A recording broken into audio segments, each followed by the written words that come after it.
Bueno, pues ahora sí, vamos a dar unas indicaciones al respecto de cómo se debe cuidar el pie. Es lo básico, pero para todo el mundo, no solamente aquellas personas que tengan problemas, sino los que no los tienen y por tanto lo que deben hacer es evitar que aparezcan. Eso es lo que vamos a hablar en principio, doctor Ariza. Consejos básicos para el cuidado del pie. Bueno, pues podríamos hacer unos consejos muy generales, como puede ser lavar el pie todos los días y secar muy bien entre medio los dedos. Esto que parece una tontería, no es tal. De hecho, se hizo un estudio hace 3 años en el cual el 40% de la población andaluza o no se lavaba diariamente los pies o no se secaba bien entre medio de los dedos, con lo cual algo estaba fallando, ¿no? ¿Y qué pasa? Que la humedad puede incitar a que crezcan hongos, efectivamente, ¿no? La humedad es uno de los factores predisponentes a que aparezca la micosis o la enfermedad de hongos. El hongo es un bichito muy pequeñito que normalmente vive en nuestra piel. Es un ser oportunista, entonces cuando encuentra las condiciones idóneas para poder crecer es cuando él coge, anida, empieza a crecer, al principio no nos molesta y la mayoría de las veces cuando venimos a darnos cuenta ya es tarde. Tenemos que instalar un tratamiento en ese caso. Por tanto, secado entre dedos, primera... Efectivamente. El primer consejo sería lavar diariamente los pies y secar muy bien entre medio de los dedos. Otra cosa importante es el corte de uñas. Uno de los motivos principales de consulta es el que las uñas crecen mal. Crecen mal y se nos clavan. Eso que nosotros llamamos la onicocriptosis, la uña encarnada, los uñeros. Cuando hablamos de cortar la uña recta, siempre nos referimos a lo más recta posible. Tenemos que tener en cuenta que hay muchas uñas que bien por la predisposición genética que tienen, bien por la forma del dedo, no podemos cortarlas rectas. En ese caso, pues tenemos que darle la forma adecuada. Debemos acudir a un profesional que nos enseñe cómo es la manera más adecuada para cortarnos nuestras uñas. ¿Y cada persona tiene una forma? Efectivamente.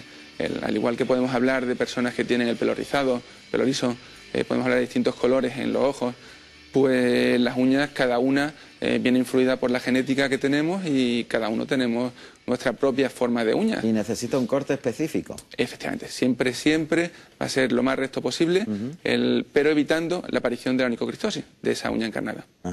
Seguimos, más cosas. Bueno, pues otra cosita es que regularmente debemos de revisar nuestros pies, debemos de pararnos 5 minutitos, preferiblemente cuando salimos del aseo, cuando salimos de la ducha, nos sentamos, si nos encontramos cómodos nos podemos sentar en la taza del váter y ahí pues empezamos a revisarnos los pies en busca pues de heridas, grietas, de cualquier tipo de alteración que consideremos que no es la adecuada o cualquier cosa que veamos que no es normal.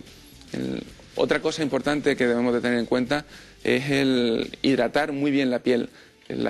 Una piel bien hidratada es la base fundamental, ¿no?, para que se encuentre bien. O sea, si hablamos de un papel seco, se agrietea muy fácil, se rompe con fragilidad, pues nuestra piel le ocurre exactamente igual. Todos los días o con la misma frecuencia con la que nos hidratemos el resto del cuerpo, nos vamos a aplicar crema en los pies.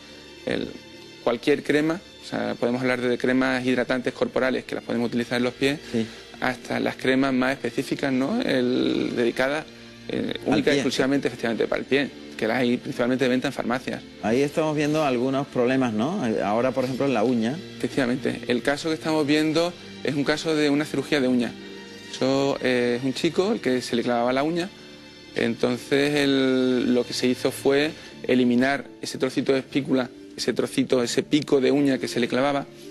¿Y no vuelve a crecer una vez que se elimina el pico? No. ¿Cuando crece la uña? No, porque ahí lo que hacemos es que cogemos, como se puede ver, llegamos un poquito más atrás de lo que sería la base de la uña, ese borde proximal que nosotros llamamos, la parte que pega más al pie, y quitamos la matriz, un trocito de matriz que son las células a partir de la cual nace la uña. Con ello lo que conseguimos es que ese lado de la uña no vuelva a crecer nunca más, con lo cual ese problema se soluciona. Y no hay que arrancar todo lo que es la lámina ungueal. Es decir, ese chico o esa persona vuelve a tener su uña, tiene una uña, solo que tiene una uña un poquito más pequeñita de lo normal o más pequeñita de lo que lo tenía, pero en cambio han desaparecido sus problemas para todos. Es una cirugía que no da ninguna complicación, o son muy raras las complicaciones. Pero es muy frecuente, ¿verdad?, que la uña crezca. Sí, el problema es mucho más frecuente de lo que pensamos. Desde aquí, además, en personas jóvenes, sobre todo dependiendo mucho del tipo de calzado que utilicen, ahora que empezamos a utilizar otra vez el zapato cerrado, después de haber tenido todo el verano, efectivamente, los pies con sandalias y los pies un poquito más anchos, y más dilatados, pues nos encontramos con que el volver a meterlo el pie dentro del zapato nos cuesta trabajo. Se nos va a comprimir y, bueno, si no tenemos la uña bien cortada, es fácil provocar dolor. Efectivamente. El primer síntoma, que sería ese dolor, debe ser motivo ya para consultar, pues, o bien al podólogo o bien al médico de cabecera, y que él sea quien le diga si es necesario ir a un especialista o no. Ese problema, que es muy frecuente, ¿puede causar infecciones o complicaciones? Son muy frecuentes. De hecho, lo más habitual es que una uña que está clavada, una uña que está encarnada, si no quitamos ese pico, esa espícula que está provocando una lesión, terminamos con una infección en el pie. Infecciones que en los casos más severos, ¿no?, y dependiendo del riesgo de cada paciente, pues pueden llegar incluso a dar lugar a la amputación de un dedo. ¿A la amputación incluso? Efectivamente, sí. Es lo que antes se daba en llamar así como gangrena, ¿no? Era muy conocido que se producían necrosis del tejido. Se llega a producir una infección, se llega a pudrir ese tejido.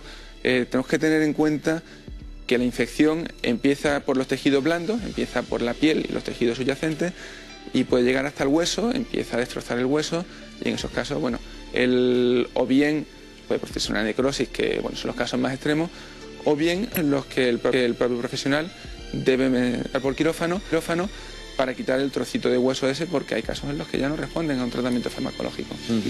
O sea, con antibióticos para evitar la infección. Se cronifica y no hay quien pueda con ese sitio. Efectivamente. Bueno, pues es curioso, pero es una patología súper frecuente.